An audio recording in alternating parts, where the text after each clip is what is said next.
Let's bring in right now Republican Congressman Mike Pence of Indiana. He sits on the Foreign Affairs Committee. You just heard Jack Murtha on the Appropriations Subcommittee. What do you make, Congressman, of the charge? Well, he made a pretty strong surmise, maybe, that he wonders whether Afghanistan's really in our essential national interest with regard to what we have to do in Pakistan. Do we essentially have to fight this war to its conclusion over there?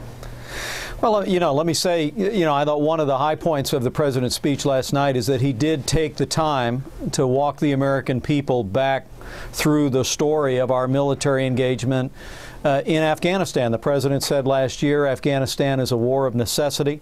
He took us all the way back to September the 11th when we were attacked from that country. And I don't think too many Americans are confused about whether or not al-Qaeda or their previous hosts, the Taliban, represent a serious threat to the United States of America. And it's one of the reasons why, yesterday, despite my concern about the talk about timelines and, artificial dates for withdrawal and war surtaxes, I commended the president for calling for reinforcements, and I'm grateful that he did so. What do you make of that basic arc of 30,000 more troops speedily brought over there to serve the cause in the current counterinsurgency strategy of General McChrystal? But then already the word that we're going to begin to draw down in the summer, in fact, in July of 2011.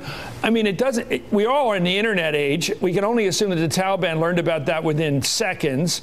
And where they're going, hoopla, we just have to hold out till, sometime in the summer of 2011, and then it's ours. Are you worried about that?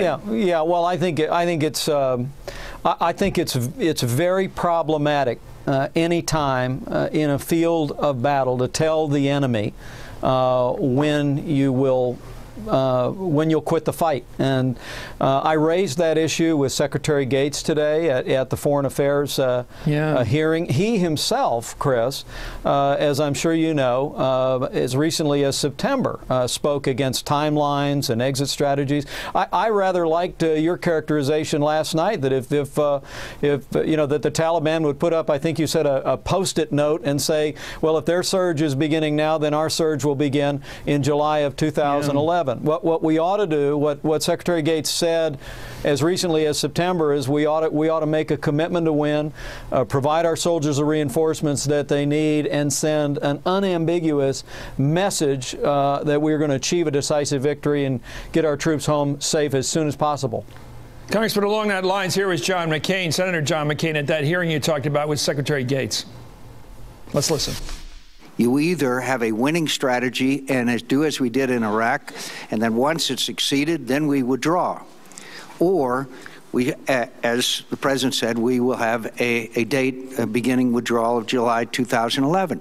Which is it? It's got to be one or the other. It's got to be the appropriate conditions, or it's got to be an arbitrary date. You can't have both. As I suggested, we will have a thorough review in December 2010. If it appears that the strategy's not working and that we are not going to be able to transition in 2011, then we will take a hard look at the strategy itself. Congressman, I said something else last time. I don't know if you agree with that, but I don't think you will, which is that you can't repot Afghanistan. It is in that part of the world. We all grew up with reading about the Khyber Pass, and we know about the Pashtuns and their attitude towards the West. They're very warlike. They're very independent. They're renegades. It's not a unified country, really.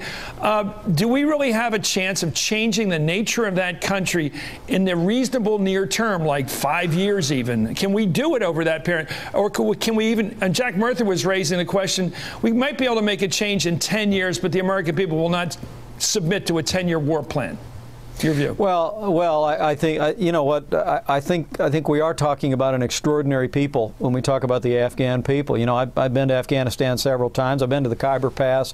This is a proud and independent nation, and I don't think we really need to change the character of Afghanistan. Rather, what we need to do is and the president alluded to this, we need to stand up the civilian and domestic security forces sufficient to protect themselves, and we need to do everything possible on the front end to defeat the Taliban and to defeat al-Qaeda before we head home. I really do believe that the lessons of September the 11th, and frankly the lessons of Charlie Wilson's war, is that we need to finish the job there. We need to give our soldiers first, and then the Afghan people the resources to stand up against the extremists of the Taliban or Al-Qaeda.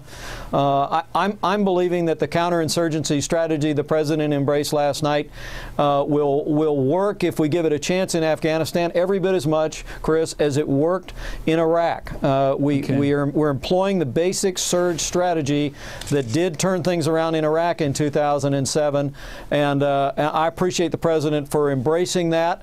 I just hope we give it a chance to succeed. Well, I appreciate you for coming on tonight. U.S. Congressman Mike Pence of Indiana.